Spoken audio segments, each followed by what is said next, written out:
Justice Department asked Secretary Lutnick about his ties to Epstein? Excuse me.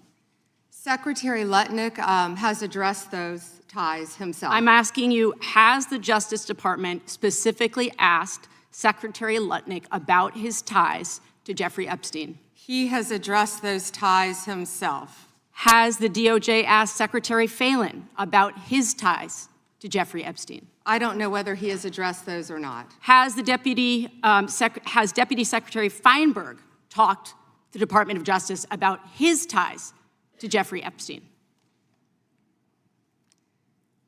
Yes or no? Has the Department of Justice talked to Deputy Secretary Feinberg about his ties to Jeffrey Epstein, which are clearly spelled out in the files? It's a very simple question. It's not a trick question. I'm just asking you. Yeah, I'm stunned that you want to continue talking about Oh my gosh. Epstein Okay, instead I'm of a Border reclaiming my Patrol time. agent I'm asking murder. you not a trick question, a simple Stunned. question. Okay, so what is clear is we have evidence. Do you know that who Chris Phelan is? We have evidence that 3 senior officials within the Trump administration have ties to Jeffrey Epstein. And what I does ties mean? I can conclude What does from what ties you are mean? saying that you have not talked. You just watched the Attorney General of the United States refuse to say whether she's investigated her own boss's cabinet members, men whose names are in the Epstein files, for ties to a convicted child sex trafficker. She had one job. She couldn't do it.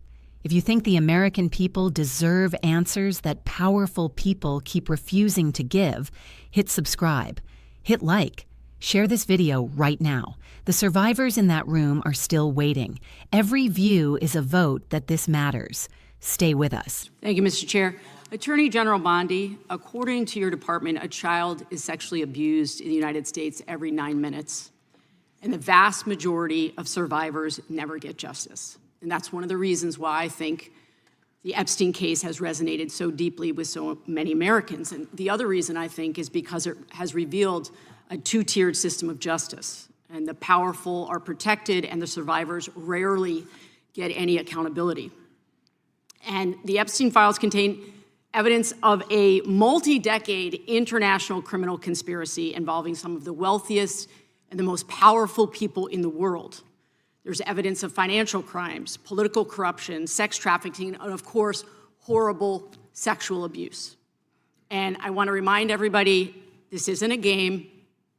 These are real people, people who have suffered, who are sitting here with us today, and they deserve answers, and they deserve accountability.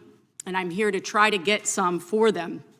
Now, I've seen some of the unredacted Epstein files, and obviously, as you know, President Trump's name is all over them, but so are the names of other senior Trump officials: Howard Lutnick, Secretary of Commerce; John Phelan, the Secretary of the Navy; and Stephen Feinberg, the Deputy Secretary of Defense.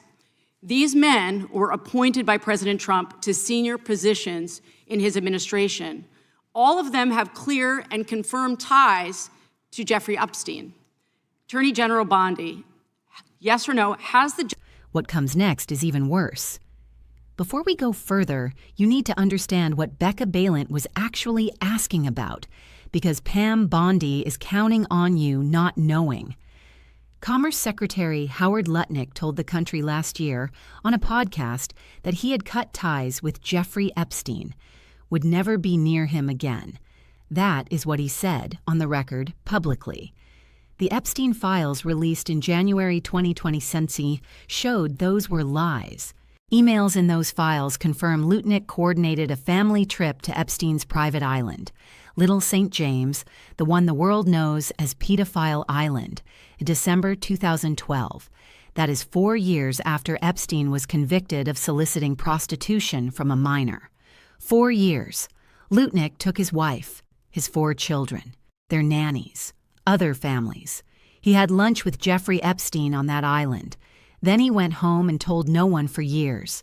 When the files came out and he was caught, he confirmed the visit, then said he couldn't remember why he went. Couldn't recall why he took his family to the private island of a convicted sex offender. Senate Democrats noted that files showed 8 documented interactions between Lutnick and Epstein after the date Lutnick claimed he'd cut all contact. Lawmakers accused him of lying under oath. His explanation: each interaction was meaningless and inconsequential. The White House said he was great and there were no planned changes. Navy Secretary John Phelan appears on 2 Epstein flight manifests from 2006. Deputy Secretary of Defense Steve Feinberg, co-founder of the Cerberus Capital private equity empire, is referenced in at least 20 documents released by the DOJ. 3 of the men Trump chose to run America's military and economy are in the Epstein files.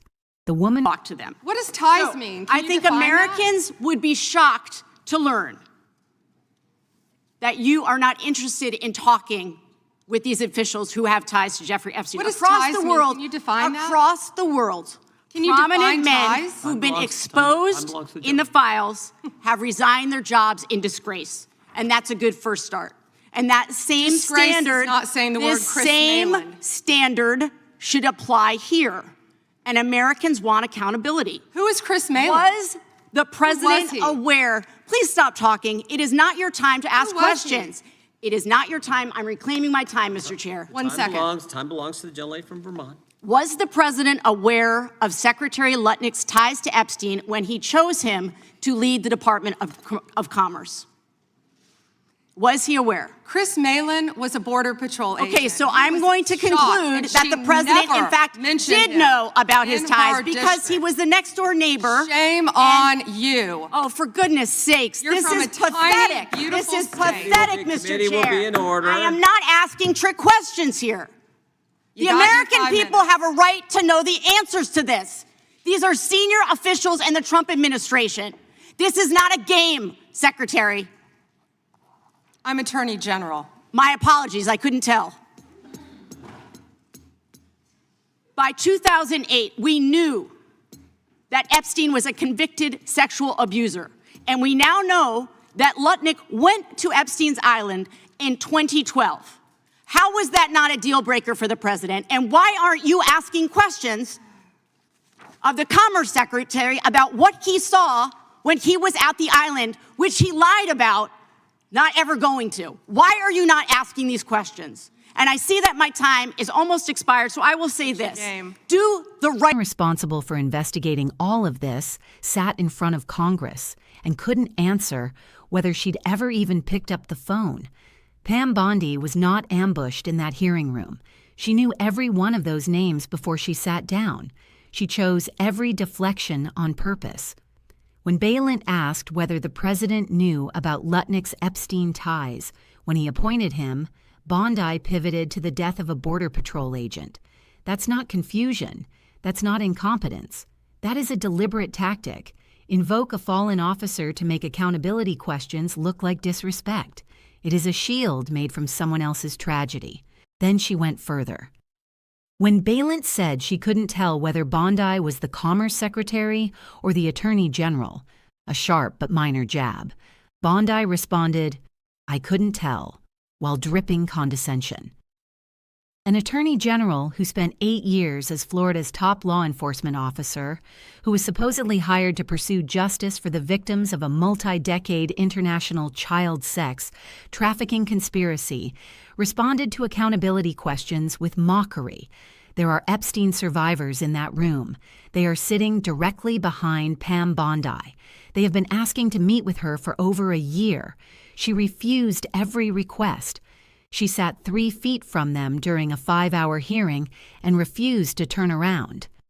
With this anti-Semitic culture right now, she voted against a resolution condemning. Oh, from He is the Jewish. river I just want to be as clear. Oh, do you want to go Time- there, Attorney time General? belongs Or to do the you want to go there?